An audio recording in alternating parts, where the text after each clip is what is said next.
اللهم صل وسلم وبارك على سيدنا محمد وعلى آله وأصحابه أجمعين. ازيكم يا حبايبي عاملين ايه؟ النهاردة بقى هنعمل ايه؟ هنفرنز معاكم شوية قلقاس. رحت السوق كده، جبنا شوية طلبات وجينا. الحاجة طبعا كالمعتاد غالية.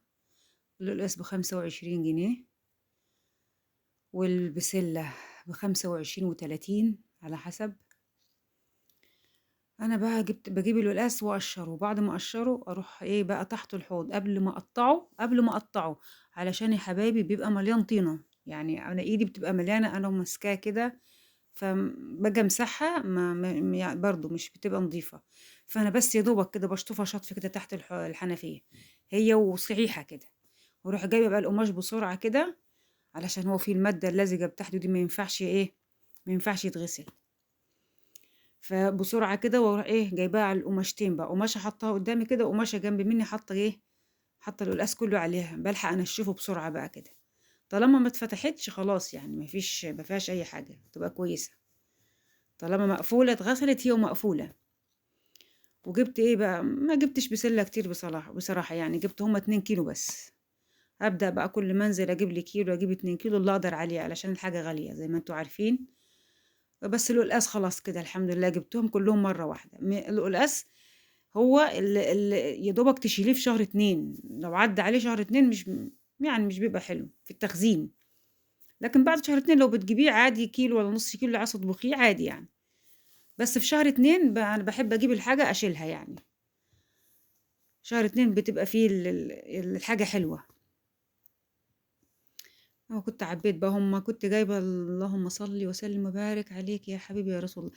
الأول وزنت من واحدة 5 كيلو ونص، وبعد كده وزنت 3 لوحديهم عند واحدة تانية، ما كنتش لاقية أصلا.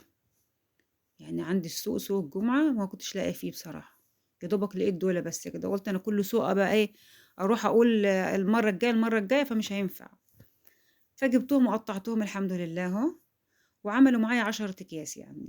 الطبق الصغير الاستانلس اللي عندي ده بعبيه للآخر. هو كده هو الطبخة بتاعتي دي بس كده. عشان في ولادي، في 2 من الولاد يعني ايه، في ما بياكلوش القلقاس. بس والحمد لله يا رب ان انا لحقت عرفت الحق ايش اللي حبيت ايه قلقاس. ورحت بقى فضلة خيركم بقى، فجل وخس وجرجير وخضرة. بجيب الخضرة برضو كل سوق اشيلها. وجبت برضو كيلو ليمون. وجبت قوطة برضو حطيتها في التلاجة. كيلو الليمون ده ب20 جنيه. حزمة الخس ب10 جنيه أو 7 جنيه على حسب. الجرجير 3 ب5. وعملت الكيس البسلة زي ما انتوا شايفين الحمد لله يعني. وكل ما اروح بقى اجيب كيس كيلو ولا 2 كيلو اللي اقدر عليه. الحمد لله والشكر لله. وجبت بقى برضو ايه فلفل مكسيكي، ده احنا بنحب الفلفل المكسيكي ده، بحب اخلله بصراحة. يا ريت يا حبايبي كل اللي يشوف الفيديو يعمل لي لايك واشتراك. يا ريت يعني يا حبايبي. واشوف الشكر على خير يا حبايبي.